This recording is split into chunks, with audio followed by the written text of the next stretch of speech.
சென்னை அமிர்தா கல்விக் குழுமத்தின் 10வது பட்டமளிப்பு விழா சென்னை ராதா ரீஜன் நட்சத்திர விடுதியில் மிகச்சிறப்பாக நடைபெற்றிருக்கிறது. கல்விக் குழுமத்தின் நிறுவனர் மற்றும் தலைவர் திரு ஆர் பூமிநாதன் தலைமையில் நடைபெற்ற இந்த விழாவில் சென்னை, ஹைதராபாத், பெங்களூர் மற்றும் விஜயவாடா வளாகங்களைச் சேர்ந்த சுமார் 300க்கும் மேற்பட்ட மாணவ மாணவிகள் தங்களது பட்டங்களை பெற்றிருக்கிறார்கள். இந்த விழாவின் முதன்மை விருந்தினராக மலேசியாவின் ஓபன் யூனிவர்சிட்டி தலைவர் பேராசிரியர் டத்தோ முனைவர் அஹ்மத் இசானி பின் அவாங் கலந்து கொண்டு மாணவர்களுக்கு பட்டங்களை வழங்கி சிறப்பித்திருக்கிறார்.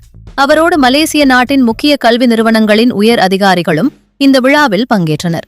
விழாவில் சிறப்புரையாற்றிய சென்னை அமிர்தா தலைவர் திரு ஆர் பூமிநாதன் தன்னம்பிக்கையோடும் உலகளாவிய பார்வையோடும் மாணவர்கள் தங்களது எதிர்காலத்தை எதிர்கொள்ள வேண்டும் என வாழ்த்தியதோடு மலேசிய பல்கலைக்கழகத்துடனான தங்களது நீண்டகால கல்வி ஒத்துழைப்பு மாணவர்களுக்கு சர்வதேச தரத்திலான அங்கீகாரத்தை பெற்று தந்திருப்பதாக குறிப்பிட்டிருக்கிறார். விமான போக்குவரத்து மற்றும் சமையல் கலை துறைகளில் முன்னணி கல்வி நிறுவனமாக விளங்கும் சென்னை அமிர்தா இதுவரை 31,000க்கும் மேற்பட்ட மாணவர்களுக்கு உள்நாட்டிலும் வெளிநாட்டிலும் வெற்றிகரமான வேலைவாய்ப்புகளை உருவாக்கி தந்துள்ளது குறிப்பிடத்தக்கது.